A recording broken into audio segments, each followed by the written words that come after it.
है, कुछ भी बढ़िया नहीं होने वाला। अब तुम कौन हो? ओह इनारी, कहाँ थे तुम? आपका स्वागत है ग्रैंडपा। इनारी, ये बहुत बुरी बात है। इन निंजा ने तुम्हारे दादाजी को बचाया और यहाँ सही सलामत पहुँचाया। कोई बात नहीं बेटा, कभी कभी मैं भी इन्हें बुरा भला कह देता हूँ।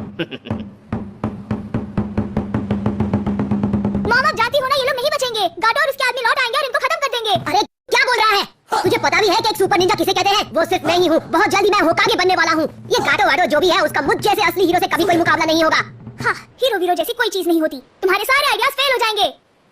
क्या कहा भोतू तूने? अगर तुम जिंदा बचना चाहते हो तो लौट जाओ जहाँ से आए हो।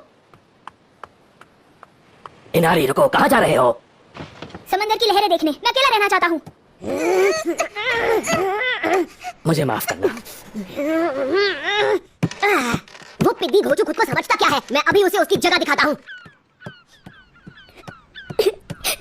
हाँ? वो रो रहा है।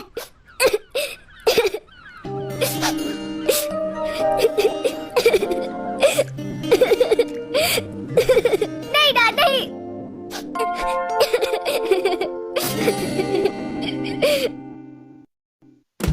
तो अब तुम सबकी ट्रेनिंग शुरू होती है। ठीक है। सबसे पहले हम चक्र के बारे में जानेंगे, जो एक निंजा की असली और बुनियादी ताकत होती है। चक्र के बारे में जानना जरूरी है। हाँ पता है। उसने सही कहा। बहुत समय पहले हमने सब कुछ सीखा था कैटरा के बारे में। मैंने कहा चक्र। अब तुम बताओ सकुरा। ऑलराइट नारुतो, इसे आसान तरीके से समझाऊंगी ताकि समझ जाओ। चक्र एक एलिमेंटल लाइफ एनर्जी होती है जिसे निंजा अपनी जुत्सु में इस्तेमाल करते हैं। ये उसकी सारी पावर का सोर्स होती है। ये दो तरह की होती है, फिजिकल एनर्जी जो शरीर के हर हिस्से में मौजूद है और ये एक साथ काम करती है, और स्पिरिचुअल एनर्जी जो कि ताकत का अहम जरिया होती है और ट्रेनिंग और एक्सपीरियंस से बढ़ाई जाती है। जैसा कि तुम देख रहे हो, इन दोनों तरह के चक्र को एक साथ इस्तेमाल करके जुत्सु किया जाता है। फिजिकल और स्पिरिचुअल पावर के तालमेल पर ध्यान देना यही एक तरीका है। और फाइनली हैंड साइंस और चक्र पर ध्यान लगाकर इसे शुरू करो। बिल्कुल सही कहा। वाकई रूका सेंसे के स्टूडेंट्स काफी होशियार हैं। अरे इतना कॉम्प्लिकेटेड भाषण देने की क्या जरूरत है? असल बात तो ये है ना कि हमें जुत्सु सीखना है। पहली बार नारुतो ने सही कहा। हम पहले ही चक्र एनर्जी अपने जुत्सु में इस्तेमाल कर रहे हैं। नहीं, तुमने अभी इस पावर को अच्छे से नहीं सीखा है। तुम इसके आसपास भी नहीं हो। कहना क्या चाहते हो? शांत रहो और मेरी बात सुनो। ये वैसा ही है जैसा सकुरा ने कहा। तुम्हें अपनी फिजिकल और स्पिरिचुअल एनर्जी को जगाना होगा और अपने साथ जोड़ना होगा। पर तुम ऐसा कैसे करोगे?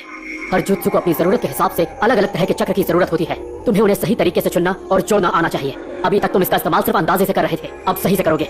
भले ही तुम बहुत सारे चक्र बना लो, पर बैलेंस और कंट्रोल के बिना वो सब बेकार है।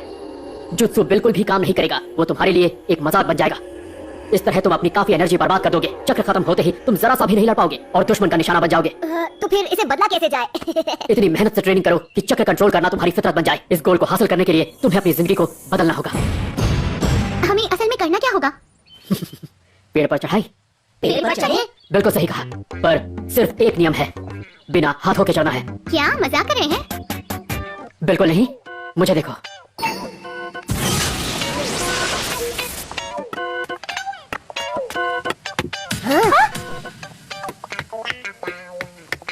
वो चढ़ रहे हैं बिल्कुल सीधे, वो भी सिर्फ पैरों से। वेल, अब तो मेरी बात समझ गए होगे। अपने चक्र पर ध्यान लगाओ और उसे अपने पैरों के नीचे लाओ और पेड़ से जुड़ने के लिए इसका इस्तेमाल करो। यही चक्र की शक्ति है। जरा रुकिए, ये अच्छी चाल है, पर ज़ाबुज़ा से लड़ने में मदद कैसे होगी? उससे लड़ने का सिर्फ यही एक तरीका है सकुरा। इस पूरी ट्रेनिंग का मकसद यही है। सबसे पहले तुम चक्र को जरूरत के हिसाब से अपने शरीर के एक सही पॉइंट तक लाना सीखोगे। ऐसा कर पाना एक एडवांस निंजा के लिए भी बहुत मुश्किल होता है और इस तरह की चढ़ाई के लिए एनर्जीज का बैलेंस होना बहुत जरूरी है। और पैरों के नीचे चक्र का ध्यान लगाना सबसे मुश्किल होता है।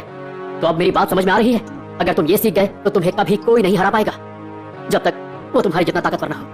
दूसरा सबक, अपने चक्र के लेवल्स को बनाए रखना है। जब एक निंजा का ध्यान लड़ाई पर होता है तो उसके लिए चक्र के लेवल्स को कंट्रोल करना मुश्किल हो जाता है। ऐसी गलती तुमसे ना हो, इसलिए चक्र को बनाए रखना तुम्हारी फितरत हो जाना चाहिए, वो भी बिना किसी एफर्ट के। देखो, मैं इसके बारे में सारा दिन बोलता रह सकता हूँ, पर इससे तुम्हारी स्किल्स बेहतर नहीं होंगी। तुम्हें चक्र की ताकत लगाने की जरूरत है ट्रेनिंग के जरिए।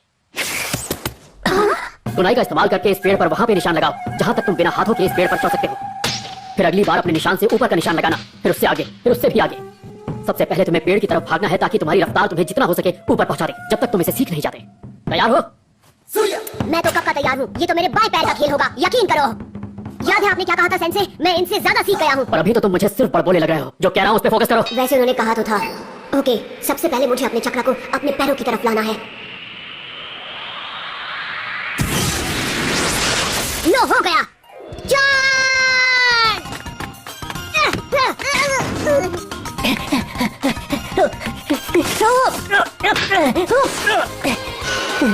जितना सोचा था उससे भी ज्यादा मुश्किल है। बैलेंस सही होना चाहिए। चक्र अगर मजबूत हुआ तो वो आपको पीछे धकेल सकता है।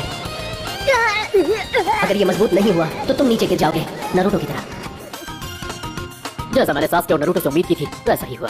ये तो बहुत मजेदार है। सकुरा, वेल, लगता है टीम की फीमेल मेंबर सबसे माहिर चक्र कंट्रोलर है। क्या बात है सकुरा।